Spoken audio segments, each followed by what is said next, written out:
নমস্কার বন্ধুরা, চন্দনা ফুড হাবে সবাইকে আরেকবার স্বাগত জানাই। তো বন্ধুরা, এগুলো হচ্ছে ডেঙ্গু নোটে বা কেউ কেউ ডাঁটা নোটেও বলে। তো এখন এগুলো চাষ করা হয়েছে। দেখুন, এগুলো বেশ একটু বড় হয়ে গেছে। আর এদিকে চারা আছে। এই চারাগুলোই আবার উবড়ে অন্য জায়গায় বসানো হয়, তখন এগুলো আবার বড় হয়ে যায়। তো চারিদিকেই আমাদের এখন ছোট ছোট গাছগুলোকে উবড়ে বসানো হচ্ছে। দেখুন, এই যে এগুলো সব বড় হয়ে গেছে। তো আজকে বন্ধুরা, আজকে আপনাদের দাদা একটা দারুণ রেসিপি বানাবে, একদম এঁচোড়ের একটা সেরা রেসিপি বানাবে। তো এখানে এঁচোড় আগে থাকতেই আপনাদের দাদা কেটে নিয়েছে, দেখতেই পাচ্ছেন। আর এখানে পেঁয়াজ কেটে নিয়েছে। আর এখানে মটনের চর্বি নিয়েছে। আর এখানে কিছু গোটা গরম মশলা, এগুলোকে ভেজে গুঁড়িয়ে নেবে।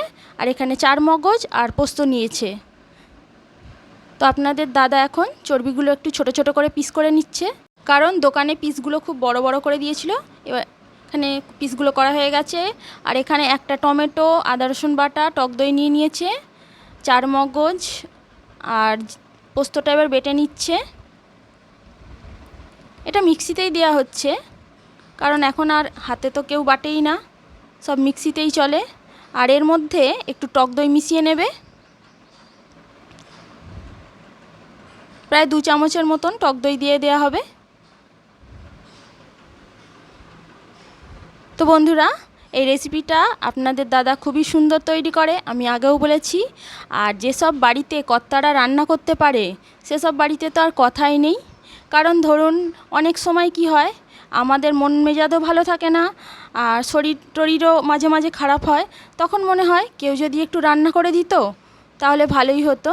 তো আমাদের যাই হোক, আপনাদের দাদা খুব সুন্দর রান্না করে, মানে সেগুলো বলার নয়। আর বিয়ের পর ধরতে গেলে আমি এখানে এসেই রান্না শিখেছি, আগে আমি কিছুই পারতাম না। বিয়ের পর প্রথম আমার শাশুড়ি মা আমাকে বললেন যে আমি রুটিটা করছি, তুমি আলুটা ভেজে নাও। তো এবার আমাকে আলু ভাজতে বলেছে। যাই হোক, আমি আলুটা যা হোক করে কেটে আর ভাজবো, তখন আমার শাশুড়ি মা রান্নাঘর থেকে চলে গেছে, তার বাইরে আরও কাজ আছে, সে চলে গেছে। তো আমি আলুটা কি করে ভাজবো, আমি ভেবেছি আলু ভাজতে গেলে মনে হয় এটা জল দিয়ে ভালো করে সেদ্ধ করতে হয়। তো তাই আমি আধ কড়া জল দিয়ে, আর ওই 4-5টা আলু ছিল, সেগুলোকে পুরো সেদ্ধ করতে দিয়ে দিয়েছি। তো সেদ্ধ হচ্ছে, চাপাও দিয়ে দিয়েছি। একটু পরে চাপাটা খুলে দেখছি আলুটা একটা তাল হয়ে গেছে, মানে পুরো সেদ্ধ হয়ে জলের সঙ্গে ঘেঁটে গেছে।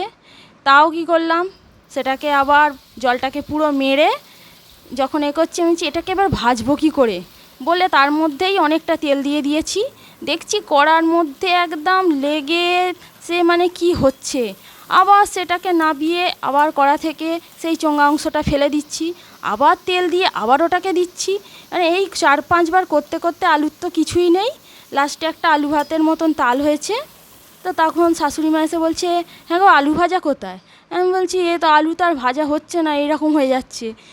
মানে কী বলবো বন্ধুরা, মানে সেই সব দিন ভাবলে এখন খুবই খারাপ লাগে, কারণ শিখে না আসলে খুবই অসুবিধে হয়।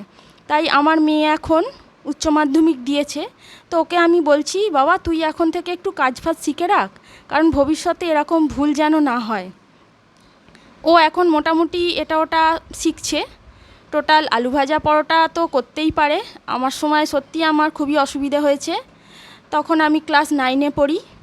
9-এ পড়া মাত্রই একবার আমি মানে কি বলবো, গাব্বা মেরেছি, ফেল করেছি। তো তখন আমি বললাম যে আমি আর পড়বো না।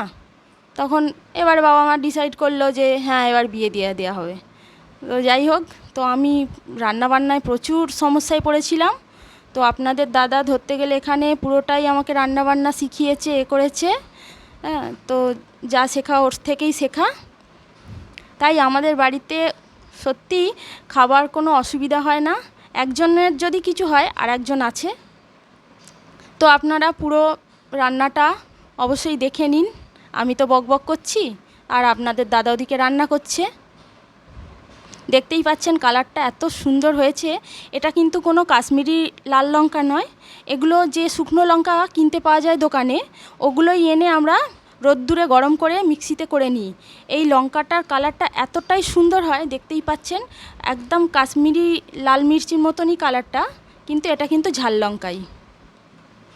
এর মধ্যে গুঁড়ো মশলাটা দিয়ে দিল। এবার এঁচড়গুলো দিয়ে ভালো করে কষিয়ে নিচ্ছে।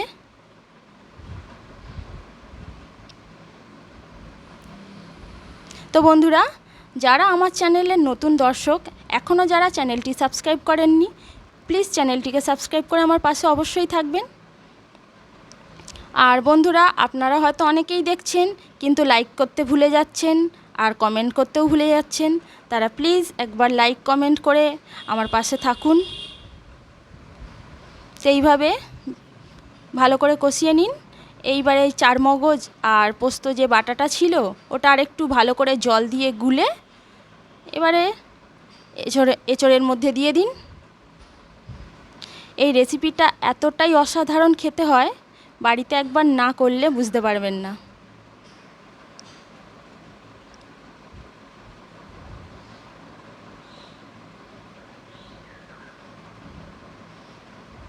একটু ভালো করে নাড়িয়ে নিন।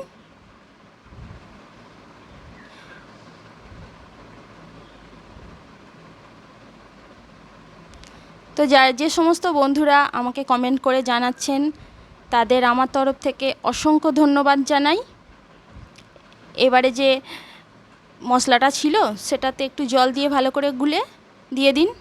আর এই রেসিপিটায় কিন্তু বেশি ঝোল হলে ভালো লাগবে না, বেশ একটু কষা কষা মতনই হবে, হালকা গ্রেভি, খেতে অসাধারণ লাগে এরকম। এবার একটু চাপা দিয়ে দিতে হবে সেদ্ধ হওয়ার জন্য। এমনিতে তো সেদ্ধ হয়েই আছে এঁচড়, এঁচড় ভাজা মানেই সেদ্ধ হয়ে থাকা।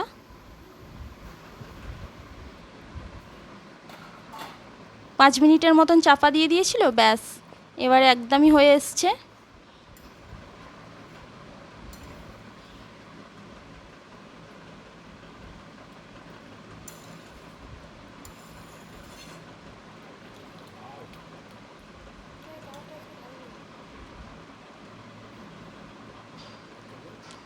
বাকি যে গরম মশলাটা ছিল সেটাও দিয়ে দিন লাস্টে।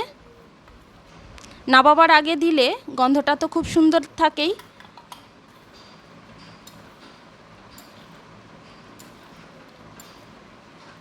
আর একটু নাড়িয়ে চাড়িয়ে এবারে নাবিয়ে ফেলুন। নাবাবার আগে যে পাত্রে নাবাবেন সেটাতে ঘি দিয়ে দিচ্ছে আপনাদের দাদা। এবার একটু ভালো করে ঘিটা ঘেঁটে নিন।